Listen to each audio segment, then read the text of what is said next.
We all know the chilling tale of Jack the Ripper stalking the foggy streets of London.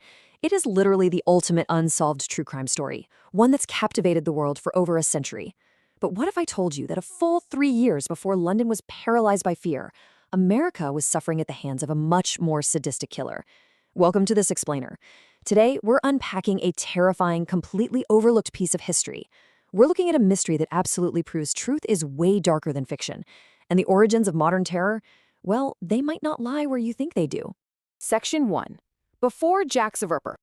All right, so we all have that canonical image of Jack the Ripper in 1888 totally ingrained in our minds, right?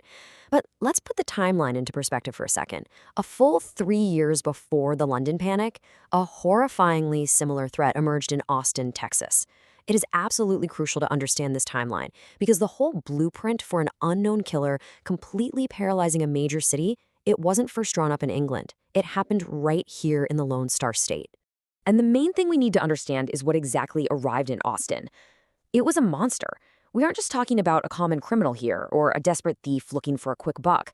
This was an unknown figure who brought a level of sheer brutality that local law enforcement hadn't even conceptualized, let alone actually faced. The violence was just entirely unprecedented for the era. Section 2. The 1884 Austin Phantom. Picture Austin, Texas, back in 1884. It's a bustling 19th century town.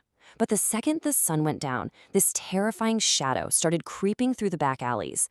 The chilling moniker bestowed upon this phantom was the Servant Girl Annihilator. And here's a crazy detail. That name was actually coined by the renowned American author O. Henry. He was living right there in Austin at the time, witnessing this terror firsthand. He really captured the deep, suffocating dread of the city in that one unforgettable phrase. Section 3. Axes, bricks, and ears. Okay, I have to warn you, the methodology we're about to discuss is incredibly violent. Now, in the 1880s Wild West, you'd probably expect a gun to be the weapon of choice, wouldn't you? Nope.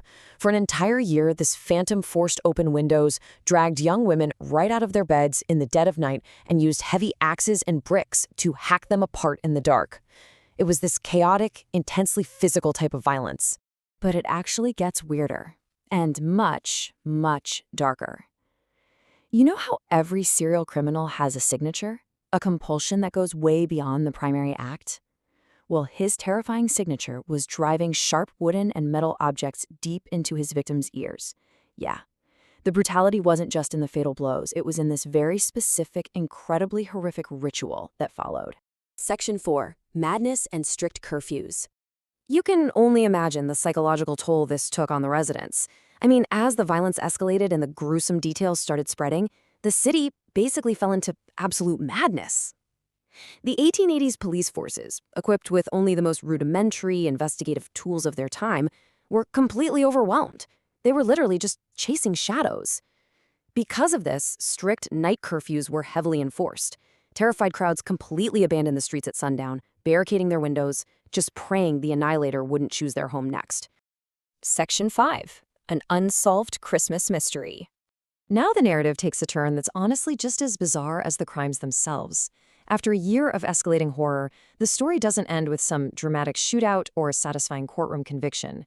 If we trace this timeline of terror, in 1884 the shadow first creeps through the alleys. For 1 full year, the phantom paralyzes the city. But then, on Christmas Eve, 1885, the horrific killings just completely stopped. Seriously, just like blowing out a candle in a dark room. There was no final arrest, no confession, no climax at all. He simply vanished into the winter night, leaving behind a permanently traumatized city. Which leaves us with the ultimate question, doesn't it? Who was he? Nobody was ever caught. Was the Servant Girl Annihilator just a local resident who simply died? Or maybe got locked up for another, lesser crime? Or, and this is where history gets truly chilling, did this local phantom slip away from Texas, catch a boat across the Atlantic, and become London's greatest nightmare just 3 years later? What you should really take away from this explainer is that history's most infamous monsters almost always have a prequel we barely know about. Thank you so much for learning with me today. Keep questioning what you know, and I'll see you in the next explainer.